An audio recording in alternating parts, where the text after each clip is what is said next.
करते हैं। देखिए, जब हम योग करते हैं तो हम धीरे धीरे हम बात करते हैं कि कैसे धरती के ऊपर भी 7 लोक हैं। तो जब हम कल सृष्टि के निर्माण की बात कर रहे थे, उसके सृष्टि के वर्णन की बात कर रहे थे, तो यहाँ पर भी समझाते हैं। यहाँ पर भी क्या समझा रहे हैं? ब्रह्मा जी नारद जी को समझा रहे थे। जो हमने थोड़ा अंश लिया नहीं, वो मैं थोड़ा समझाऊं आपको, तो आपको पता चले कि हम योग में उसी यात्रा को दोहराते हैं।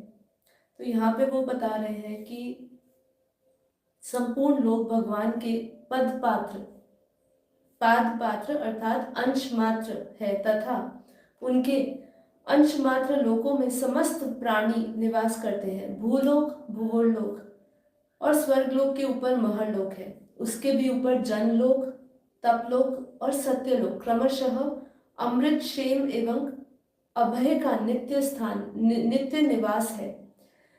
जन, तप और सत्य, इन तीनों लोकों में ब्रह्मचारी, वानप्रस्थ एवं सन्यासी निवास करते हैं। तो देखिए, हमारे धरती के ऊपर 7 लोकों का वर्णन हमारे भागवत महापुराण में भी किया हुआ है। जिन लोगों को इसका भी ज्ञान नहीं है, एटलीस्ट उनको समझना चाहिए कि इस धरती के ऊपर 7 लोक है और वहाँ पर भी सूक्ष्म दुनिया है। तो यहाँ पे जो भी ब्रह्मचारी या वानप्रस्थ लोग जाते हैं, सन्यासी जाते हैं, वो लोग वहाँ सूक्ष्म रूप में निवास करते हैं। ठीक है, आप सोचिए कि यहाँ से जिसने वानप्रस्थ ले लिया, जिसने जीते जी सारी लौकिक संसार छोड़ दिया उसने, अब वो चला गया वन में चला गया तपस्या करने, ठीक है, या उसने ब्रह्मचारी का पालन करके वन में करके साधना समाधि ले ली। अब आप सोचिए कि जो व्यक्ति जिसने शरीर छोड़ दिया और जीते जी उसने अपना संसार, लौकिक परिवार सब छोड़ दिया था, क्या वो मरने के उपरांत वापस इस जन्म मरण में आने की चेष्टा रखेगा? क्या वो चाहेगा कि मैं वापस संबंधों में आऊं? क्योंकि जीते जी उसकी इच्छा नहीं थी, तो मरने के उपरांत वो कैसे वापस आएगा? तो ऐसी आत्माएं ऊपर के लोकों में चली जाती है। जिन लोगों को, जैसे यहाँ पे क्या बताया है कि जनलोक, तपलोक, ऐसे तपलोक और सत्यलोक है, इन तीनों में कैसे लोग सन्यासी निवास करते हैं। दीर्घकालीन ब्रह्मचर्य रहित गृहस्थ भूलोक, भूगोलोक और स्वर्गलोक के भीतर ही निवास करते हैं। शास्त्रों में 2 मार्ग बतलाए गए हैं, एक अविद्या रूप कर्म योग, कर्म मार्ग, अविद्या रूप कर्म मार्ग जो सकाम पुरुषों के लिए है। ठीक है, तो 2 मार्ग बताए हैं हमारे शास्त्रों में। पहले एक अविद्या रूप कर्म मार्ग जो सकाम पुरुषों के लिए है, और दूसरा है उपासना रूप विद्या का मार्ग। फिर से बोलिए, उपासना रूप विद्या का मार्ग जो निष्काम उपासकों के लिए है। ठीक है, तो यहाँ पे भी शास्त्रों में 2 मार्ग हमेशा बताए गए हैं। कभी जैसे हम श्रेय मार्ग, प्रेय मार्ग सुनते हैं, ऐसे यहाँ पे कौन सा बताया हमारे भागवतम महापुराण में कि अविद्या रूप कर्म मार्ग जो सकाम लोग है, सकाम पुरुष है, वो इस रास्ते को अपनाते हैं। और एक है उपासना मार्ग, विद्या मार्ग जिसको बोला। ठीक है, उपासना रूप विद्या मार्ग जिसपे कौन लोग चलते हैं? जिसपे निष्काम उपासकों के लिए है। ठीक है, तो आगे कुछ प्रश्न उठते हैं यहाँ पे, लेकिन उससे पहले यहाँ पे परमात्मा की विभूतियों की बात करी है, परमात्मा के बारे में बताया है, बहुत सुंदर बताया है। एक बार इसको सुनिए, बहुत अच्छा लगेगा उसकी विभूतियां, उसके स्वरूप को जान के। परमात्मा का वास्तविक स्वरूप एक रस, शांत, अभय एवं केवल ज्ञान स्वरूप है। ठीक है, देखिए, इसको जानना इसलिए जरूरी है, ज्ञान हमें उनके वास्तविक स्वरूप से जब परिचय कराता है, तो वही वास्तविक स्वरूप जो उनका हम देखते हैं, वही गुण हम अपने अंदर देखते हैं, वही स्वरूप को अपने अंदर जागृत करते हैं हम। तो इसलिए उसके स्वरूप को जानो और एक एक स्वरूप को अपना मानो कि वो वह स्वस्वरूप एक रस, शांत, अभय और केवल ज्ञान स्वरूप है। न उसमें माया का मल है और न तो उसमें उसके द्वारा रची हुई विषमताएं है। वह सत और असत दोनों से परे है। क्या? वो असत और सत दोनों से परे है। किसी भी वैदिक या लौकिक शब्द की वहां तक पहुंच नहीं है। अनेक प्रकार के साधनों से संपन्न होने वाला कर्मों का फल भी वहां तक नहीं पहुंचता है। तो जब आप उस तक पहुंच जाते हो तो आपके कर्मों के सभी आवरण हट जाते हैं, आप कर्मातीत बन जाते हैं। बापूजी ने हमें ज्ञान में क्या सिखाया कि ज्ञान को सुनते सुनते, इस मार्ग पर चलते चलते आप क्या हो जाओगे, कर्मातीत। और यहाँ पे भी वही दशा, वही लोक की विशेषता बताई कि वहां पर क्या है, अनेक प्रकार के साधन से संपन्न होने वाले कर्मों का फल भी वहां तक नहीं पहुंचता है। तो क्यों नहीं पहुंचता? क्योंकि हम वहां कर्मातीत हो जाते हैं। आत्मा के ऊपर से सारी मलिनता, सभी आवरण एकदम खत्म हो जाते हैं। और तो क्या, स्वयं माया भी उसके सामने नहीं जा पाती, लज्जा कर भाग खड़ी होती है। परम पुरुष भगवान का यही परम पद है। महात्मा लोग उसी का शोक रहित अनंत आनंद स्वरूप ब्रह्म के रूप में साक्षात्कार करते हैं। संयमशील पुरुष उसी में अपने मन को समाहित करके स्थित हो जाते हैं। तो यदि मन को भी संयम में लाना है तो अपने मन को उसमें लगा दो, मन भी संयम में आ जाएगा अपने आप। अब राजा परीक्षित, देखिए ये हमने थोड़ा सा जाना उनके भगवान के स्वरूप को, ठीक है, वो क्या है, कैसा है, और उसको जब हम प्राप्त करते हैं तो हम कैसे हो जाते हैं। अब राजा परीक्षित भी अपने विविध प्रश्नों के साथ शुकदेव जी से पूछते हैं। तो उसमें से कुछ प्रश्न हम उठाते हैं, कुछ प्रश्न छोड़ देंगे। तो यहाँ पे वो कह रहे हैं कि हे भगवान, शुकदेव को जी बोल रहे हैं राजा परीक्षित कि आप वेदों में श्रेष्ठ है। मैं आपसे ये जानना चाहता हूँ कि जब ब्रह्मा जी ने निर्गुण भगवान के गुणों का वर्णन करने के लिए नारद जी को आदेश दिया, तब उन्होंने किन किन को किस रूप में उपदेश किया।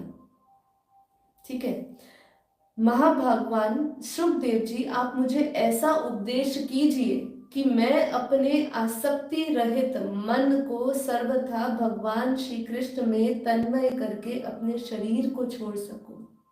यही उनका लक्ष्य था कि वो शुकदेव जी से भागवत महापुराण इसीलिए सुने जिससे कि वो उनका उपदेश सुनते सुनते आसक्ति रहित मन के साथ सर्वात्मा भगवान जो है, श्री हरि है, उनके श्री हरि में तन्मय करके अपने शरीर को छोड़ सके। जो लोग उनकी लीलाओं का श्रद्धा के साथ नित्य श्रवण और कथन करते हैं, उनके हृदय में थोड़े ही समय में भगवान प्रकट हो जाते हैं। तो यहाँ पे मैं कुछ बस रिप्लेस ऐसे करना चाहूंगी, जितना आपके भीतर उनका ज्ञान चलता रहेगा, उनकी बातें, उन्होंने जो भी दिया, ये जो भी उन्होंने सृष्टि का ज्ञान दे रहे हैं, देखिए ये ग्रंथ में भी ज्ञान है, सृष्टि का ज्ञान है, हमें भी बापू जी पूरी सृष्टि का आदि मध्य अंत का ज्ञान दे रहे हैं।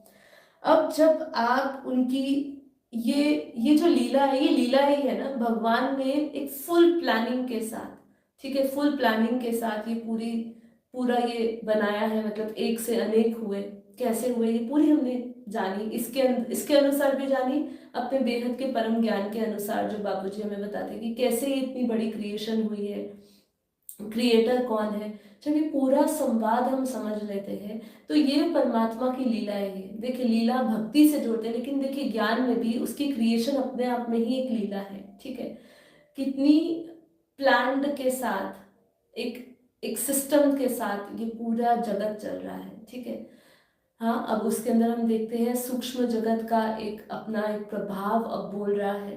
पहले नहीं था, पहले हम इतने खुद में इतनी शक्ति थी, लेकिन जब से वही देवी देवता जो है सब मनुष्य रूप में आ गए हैं, या जो बेहद की परम परम आत्माएं थी वो सभी धरती पर आ गई है, तो सूक्ष्म में जो नेगेटिव आत्माएं हैं वो अपना अपना प्रभाव कर रही है। लेकिन हमें ये समझना है कि जो इस लीला उसको जान चुका है और जिसके अंदर यही ज्ञान बार बार चल रहा है, वो क्या है, वो उसके अंदर परमात्मा प्रकट हो जाते हैं, उनके हृदय में परमात्मा प्रकट हो जाते हैं। तो ठीक है, ये सिर्फ इसलिए नहीं है कि आप कथा कीर्तन करोगे तो ही भगवान आपके अंदर प्रकट होगा हृदय में।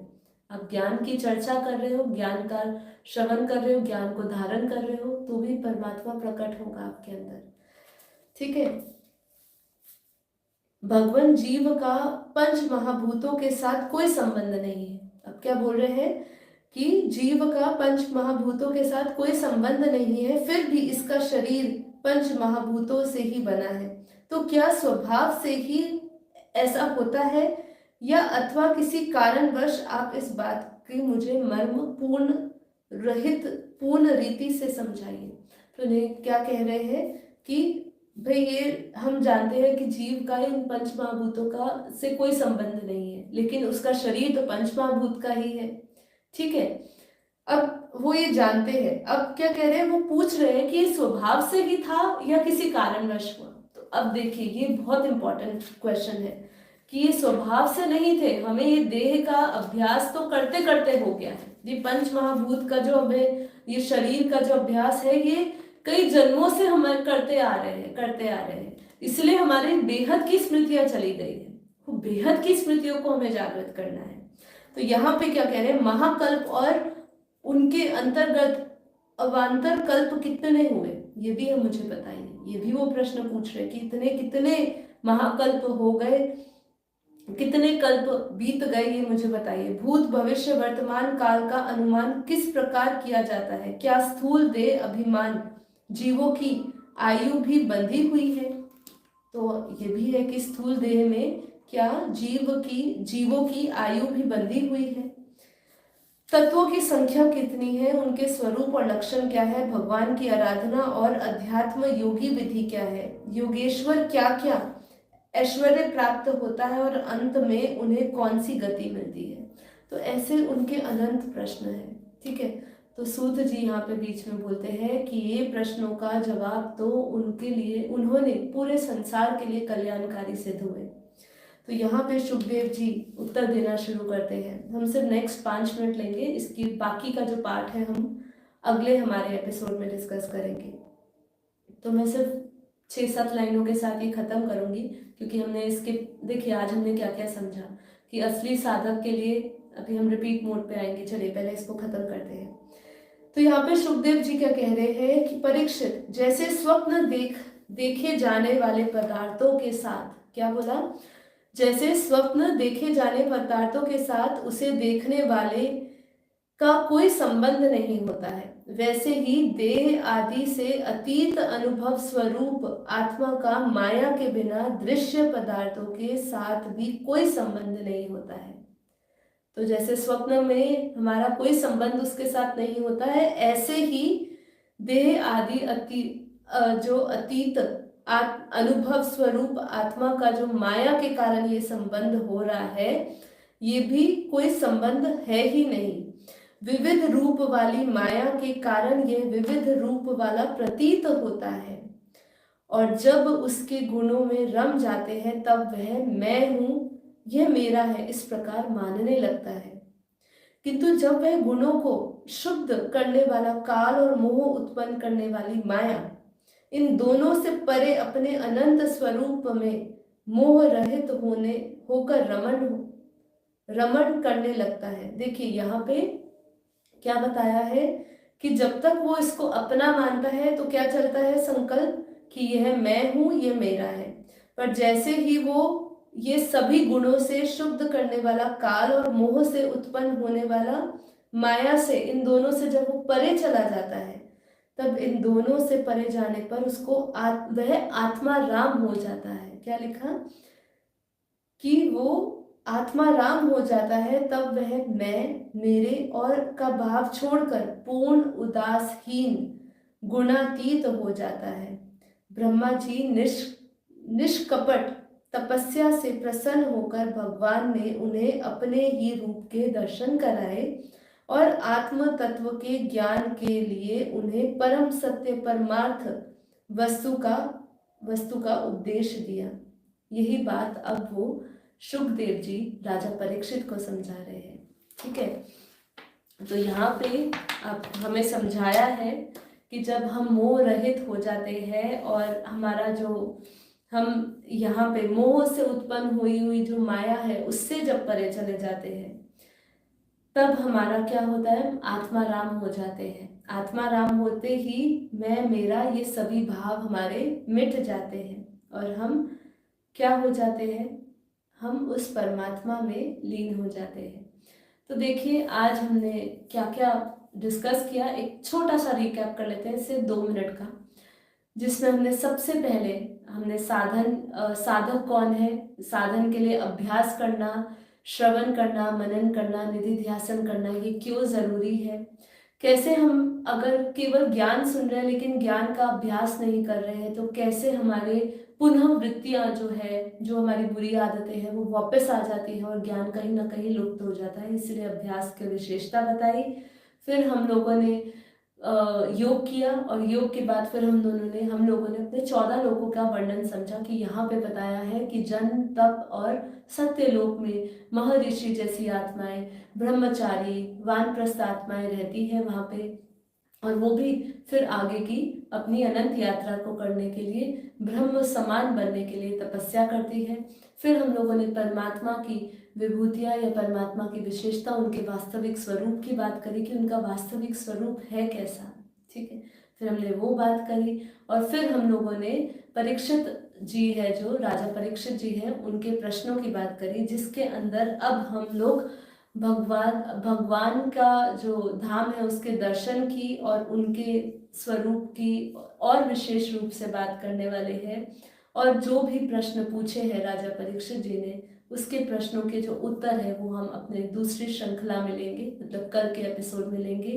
तो इसी के कंटिन्यूएशन में कल का एपिसोड रहने वाला है, तो आप ज़रूर आइएगा। डेली 5:30 to 6:30 हमारा मॉर्निंग में ध्यान योग होता है और साथ ही साथ ज्ञान की चर्चा होती है। तो आइए, मैं आप सभी का आह्वान करती हूँ, आप सभी को बुलाती हूँ कि आइए हमारे चैनल पे। यदि आप पहली बार आए हैं इस चैनल को सब्सक्राइब करिए। आज के लिए इतना ही। आप सभी दिव्य आत्माओं को कोटि कोटि धन्यवाद। आप सभी का दिन शुभ रहे, प्रकाश से भरा रहे, परम शांति से भरा रहे। Thank you so much. Have a good day.